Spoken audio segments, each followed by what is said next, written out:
teman-teman, kembali lagi di channel ini bersama aku Alivia Reva.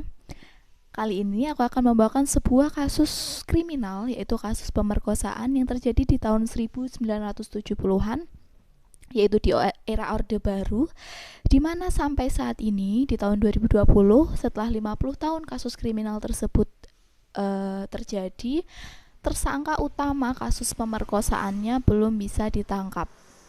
Nah, selain itu, kasus pemerkosaan di Yogyakarta ini juga melibatkan salah satu polisi yang terkenal jujur di Indonesia.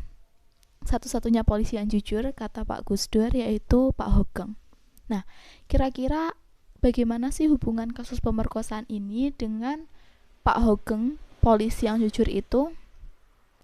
Dan langsung aja kita simak ceritanya ya.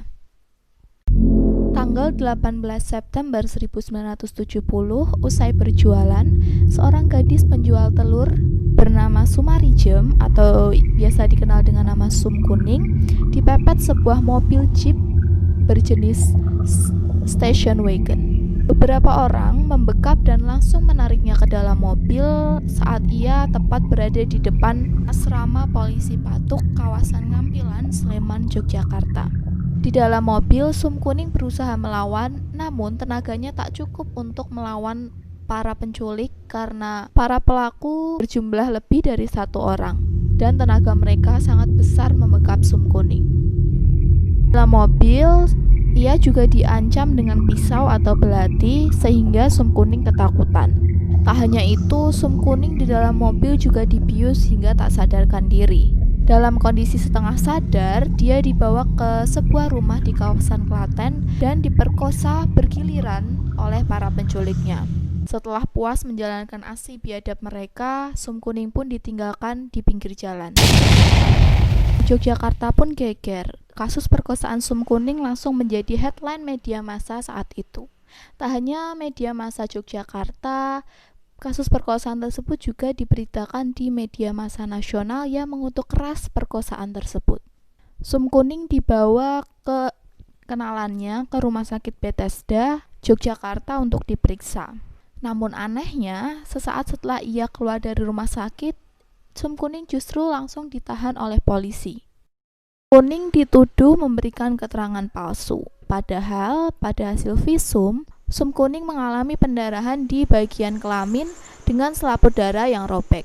Publik yang geram meminta kepolisian untuk segera membebaskan Sum Kuning dari tuduhan telah memberikan keterangan palsu tersebut. Karena masyarakat menganggap bahwa Sum Kuninglah yang menjadi korban dari kasus ini.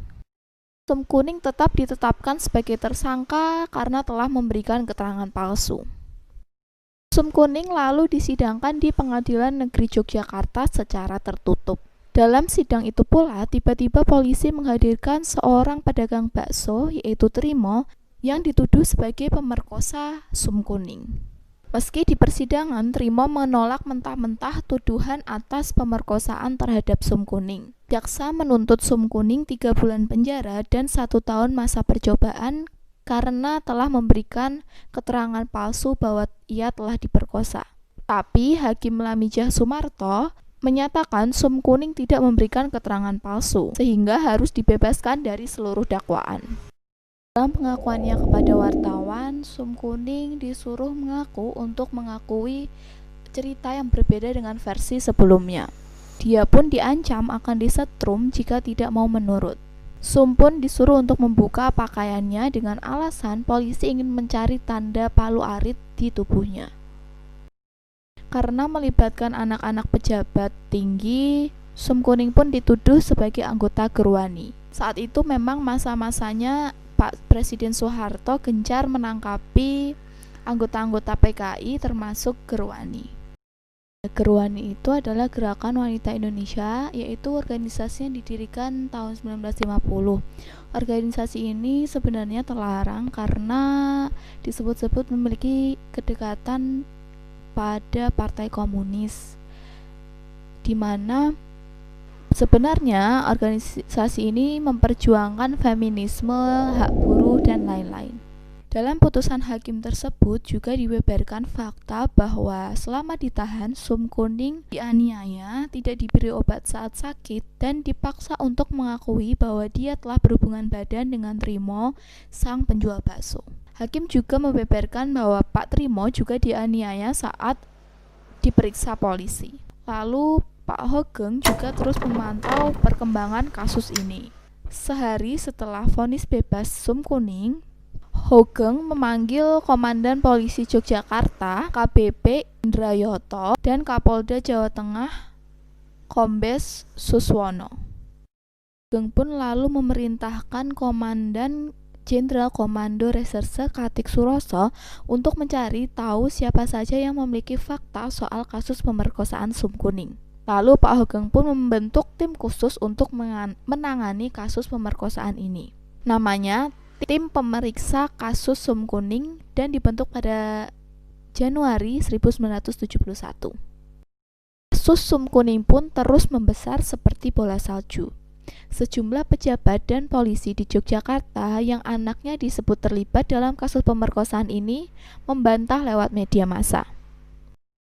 Belakangan, Presiden Soeharto pun sampai turun tangan untuk menghentikan kasus Sum Kuning ini.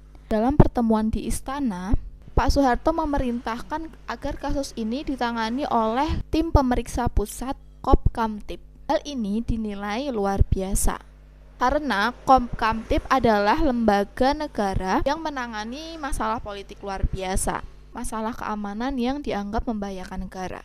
Namun, kenapa kasus perkosaan ini sampai harus ditangani oleh Kopkamtib? Kasus persidangan perkosaan Sum Kuning, polisi pun mengumumkan pemerkosa Sum berjumlah 10 orang. Semuanya adalah anak orang biasa, bukan anak penggede atau anak pejabat negara yang santer diperbincangkan. Namun para terdakwa pemerkosa Sum Kuning membantah keras telah memerkosa Sum Kuning. Mereka pun bersumpah rela mati jika benar-benar mereka yang melakukan pemerkosaan terhadap Sum Kuning. Jalannya persidangan dan putusan hakim, Kapolri Hogeng pun sadar bahwa ada kekuatan besar sehingga membuat kasus ini menjadi bias. Lalu pada tanggal 2 Oktober 1971, Pak Hogeng pun dipensiunkan dari Kapolri. Beberapa pihak menilai bahwa Pak Hogeng dipensiunkan sengaja memang untuk menutupi kasus ini.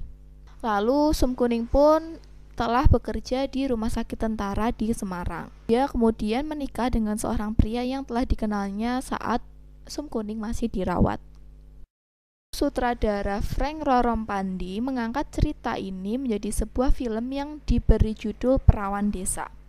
Film ini dibintangi oleh Yati Surahman dan sukses mendapatkan Piala Citra pada tahun 1980. Setelah polisi Hogeng dipensiunkan dan juga Sum Kuning telah menikah dengan pria yang ia kenal saat dia dirawat, sampai saat ini pun siapa tersangka pemerkosa Sum Kuning belum dapat ditangkap. Dan menurut kalian sebenarnya siapa sih pemerkosa Sum Kuning pada saat itu? Oke, sekian dulu cerita yang aku bawain kali ini, yaitu tentang kasus pemerkosaan Sum Kuning di Yogyakarta yang sampai saat ini belum dapat ditemukan tersangkanya dan juga melibatkan polisi Hogeng sampai-sampai diduga ia dipensiunkan karena menangani kasus ini. Dan semoga kasus ini bisa memberikan teman-teman referensi baru tentang kasus-kasus yang sebenarnya banyak sekali ada di Indonesia yang sampai saat ini pun masih menjadi misteri. Sekian dulu cerita hari ini.